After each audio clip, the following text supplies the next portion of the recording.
नमस्कार, मैं juice uncle और बिजनेस की पाठशाला में आपका स्वागत है। दोस्तों, आज का सब्जेक्ट है बेचना किसे कहते हैं।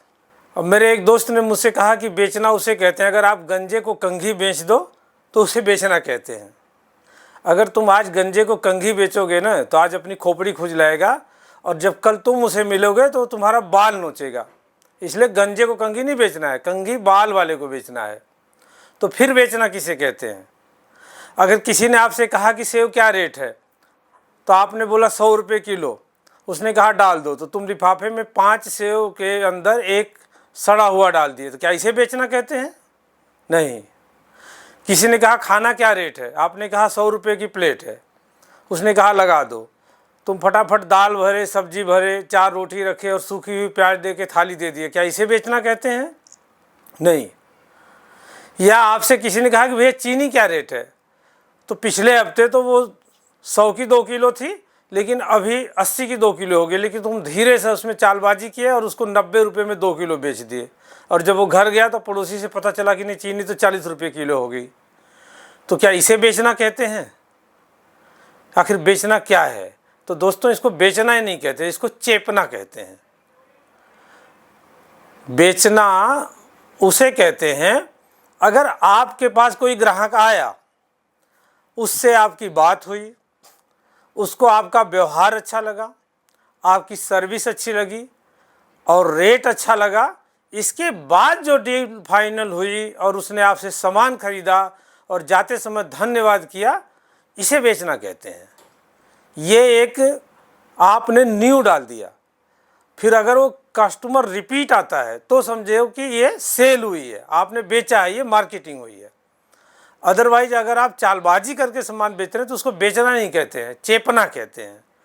अब मैं आपको बताता हूं कि आज से 10 साल पहले हमारे यहाँ ऑनलाइन सामान मंगाने के लिए क्या होता था, टीवी पर चमका करके साड़ियाँ दिखा दी जाती थी। आपने ऑर्डर किया तो उसमें ऐसा कपड़ा आ गया कि पोछा मारने लायक भी नहीं है। डिनर सेट चमका के टीवी पर दिखाया गया, आपने ऑर्डर किया तो उसमें प्लास्टिक के ऐसे प्लेट आ गए जो कि किसी काम के नहीं है। आपको बहुत अच्छी ब्रांडेड घड़ी दिखाई जा रही है और आपने ऑर्डर डाला तो बाद में खिलौना आ गया। और बाद में क्या हुआ, ये जो चोरों का जो खेल चल रहा था वो ख़त्म हो गया। और आज देखो अमेज़न आ गया, दुनिया की सबसे बड़ी मार्केट बना ली, क्योंकि उसने विश्वास बनाया ना। अगर पसंद नहीं हो तो घर से वापस कर दो, जो चीज़ आपने नहीं मंगाया अगर वो नहीं मिली तो उसको घर से वापस कर दो। तो ये विश्वास का जो सेल होता है उसको बेचना कहते हैं, उसको बिजनेस कहते हैं, उसको मार्केटिंग कहते हैं। अब जैसे आपने देखा होगा कि हरियाणा के हाईवे पे ढाबे होते थे, आप बोले खाना भैया कैसे है, बोला 50 रुपये की थाली है, और आपने खा लिया और बाद में बोला कि 250 की थाली है। और आप इसके बाद जब नहीं दे रहे हैं तो सारे मिल के पीटने पाटने शुरू कर दे रहे हैं। क्या हुआ है, आज सारे उजड़ गए। वहीं पे अमरीश सुखदेव को देखिए, उसने एक अच्छी सर्विस दिया, विश्वास दिया, और आज वो कहाँ है। इसलिए अगर मार्केट कर रहे हैं तो सबसे पहले ग्राहक के साथ आपका संबंध बनना चाहिए।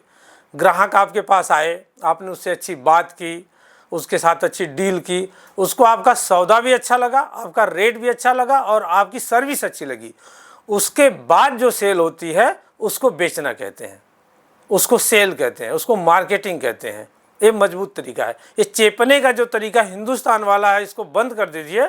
और अगर आपको ब्रांड के साथ, क्वालिटी के साथ एक अच्छा बिजनेस करना है तो आप अच्छी न्यू डालिए, अच्छे व्यवहार के साथ डालिए, अच्छा बिजनेस करिए, अच्छा विश्वास पैदा करिए।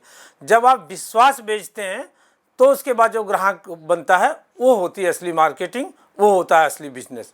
तो दोस्तों, इसी के साथ मैं कहूँगा कि जब बदलेंगे आप तो बदलेगा भारत। जय हिंद।